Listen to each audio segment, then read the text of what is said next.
어, 서민이라고 있죠. 서민. 내가 서민인데 내가 서민이다. 내가 서민인데 이름이 서민인 놈이 하나 있죠. 기생충. 그 글이 최근에 한번 짤이 도는 게 하나 있어가지고 잠깐 소개를 해드리겠습니다. 2010년 이명박 때예요. 한명숙 전 총리도 검찰의 눈밖에 난 대표적인 인사다. 뇌물을 받았다는 혐의로 검찰 수사를 받았지만 아무런 증거가 없었고 돈을 줬다는 사람의 진술마저 오락가락한 상태였다. 1심에서 무죄가 확실해지자 검찰은 선고 전날 다른 죄목을 급조해 한 총리를 기소했으니 뭐 점점점 무죄로 판명 나더라도 검찰이 또 다른 죄목으로 한정 총리를 괴롭힐 것임을 하면서 그 당시 검찰 수사를 비판했던 이자가 최근 2020년 9월 23일 이 신문의 칼럼이에요. 오히려 한명숙 전 총리 같은 경우에 대법원 판결이 나왔는데도 불구하고 여전히 그것을 되돌리려고 자기는 무죄하라고 이야기하고 있지 않습니까? 되게 충격적이었어요, 이게. 어떻게 10년 만에 이렇게 사람이 생각이 이렇게 달라질 수가 있나? 근데 그 10년 동안에 서민이 이 정치적인 이런 모습을 드러내기 전에 예능에 나와서 강의하고 할 때는 이렇게까지는 아니었었거든요. 그러니까 내가 봤을 때는요, 인성 쓰레기인 거예요. 우리 같은 사람도 방송하다 보면 어쩌다 보면 부지부식간에 다른 말을 하는 경우도 있기는 해. 그건 어쩔 수 없다고 생각해. 근데 어떤 일관된 결을 갖고 세상을 바라보는 게 아니라 이런 거 있잖아.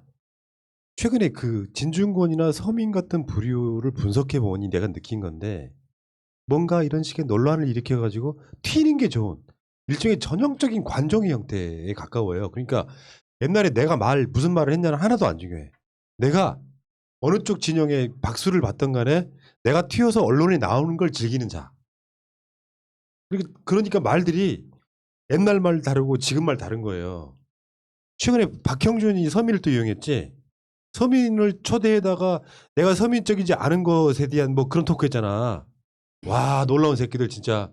서민적이지 않은 모습을 보여드려 죄송합니다. 그러니까 제가 전에도 한번 말씀드린 적이 있지만 저는 특정인을 이야기하는 게 아니에요. 명사로서 이야기를 하는 그 서민들이 즐겨 먹는 돼지고기 안에 스파르가늄이라고 뇌에 기생하는 기생충이 있어요. 그게 감염이 되면 정신이 혼미해지기도 하고 오락가락하기도 하고 기억상실이 일어나기도 하고 합니다. 저는 그냥 의학적인 이야기를 하는 거예요. 특정인을 이야기하는 게 아닙니다. 혹시 그런 일이 어떤 옛날에는 이게 맞다라고 했다, 그 다음에는 이게 맞다라는 이야기를 하는데 평소에 돼지고기를 즐겨 드시는 서민이시면 꼭 이렇게 CT나 MRI 한번 찍어보시고 약 먹으면 좋아지거든요, 대부분. 그러니까 치료를 꼭 받아보시라. 저는 지금 기생충 이야기하는 거예요. 오해하시면 안 됩니다. 이게 서민이나 박형준이 살아온 삶이, 박형준도 제가 그 말지 기자였다는 것 때문에 정말 충격받았었거든요. 그 사람이 전향했던 사람이라고는 생각을 하지 못했었어요. 거기서 말이 혹시 히히히 말 아니에요? 아니, 그래서 그 사람이 말지 기자의 삶으로 지금까지 살아왔다면 지금의 박형준처럼 그렇게 거대한 부를 축적하고 그렇게 살지 못했었겠지. 근데 서민이 지금 10년간에 이렇게 변한 이유가 그냥 내 나름대로 추측을 해보면 이 사람이 방송도 타고 하면서 인지도를 점점 얻고 주류에 편입하기 시작하면서 이 사람들을 따라서 이렇게 생각이 바뀌고 이렇게 바뀌니까 나한테 돌아오는 게 더 많구나라는 걸 느껴서 거의 박형준처럼 이렇게 옮겨가는 게 아닌가라는 생각이 들어요. 난 조금 다른 분석 한번 해볼게요. 정권이 바뀌고 나서 이 사람이 무슨 신문 같은 데 칼럼 쓰잖아요. 그러면 이제 사실 서민의 이야기는 지금도 깊이가 하나도 없어요. 정말 초딩 같은 소리 하는데도 언론이 받아주니까 문제인데, 그러니까 정치를 깊이 있게 잘 모르던 시절에 약간 좀 비아냥되거나 꼬는 정도의 소리로 뭔가 글을 쓰면 사람들이 교수가 저런 소리를 해 하면서 이렇게 관심 있게 보던 시절이 있었고, 정권 초반에 문재인 정부를 비판했다가 뭐 잘못됐다는 부분을 또 비판했다가 공격을 받으니까 그때부터는 이제 얘가 빡이 돈 거야.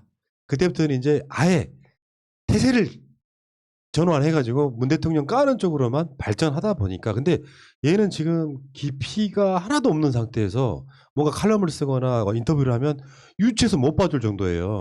예를 들면 죄송합니다만 개그맨들이 약간 얕은 지식 갖고 시사풍자하는 것 같은 그런 느낌 정도의 깊이야.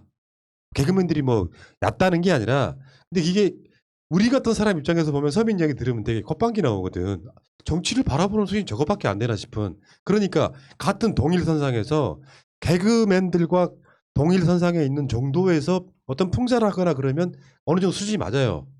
깊이 분석하는 차원이 아니라면. 근데 이게 정치 시사의 영역으로 들어와서 평론이라든지 선수로 뛰는 입장에서 보면 정말 구상유치한 새끼인데 이런 애들이 옛날에 했던 말 다르고 지금 해 다르다는 걸 보고 있으면은 아니 생각해보면 평론이랄까 말이랄까 컨텐츠 질이 우리가 훨씬 높은데 말도 안 되는 거지 같은 거를 언론에다가 내면 우리가 일반적으로 보기에 서민에 대해서 누가 그거를 공감을 합니까?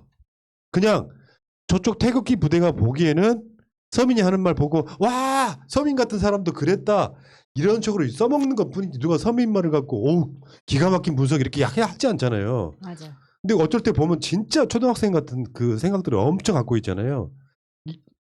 그런 사람들이 지금 저쪽을 옹호하는 사람들 대부분이에요. 대부분. 그냥 결국은 언론에서 예전에 이랬던 사람도 문재인 정부를 비난한다라는 이 한마디를 만들기 위해서 서민도 갖다 쓰고 진중권도 갖다 쓰고 저기 뭐야 저 누구죠 그 우리 금치산자 금태섭. 전 특정인의 이름을 말한 적이 없습니다. 아무튼 그런 사람들 계속 갖다 쓰거든요. 그래서 거기에 지금 이렇게 어떻게 보면 이용을 당하는 거고 좋게 말하면 나쁘게 말하면 그런 자기의 포지션을 정확하게 알고 자기의 상품성을 높이고 있는 중이죠 지금. 예. 어. 자 서민 이야기는 여기까지 하시고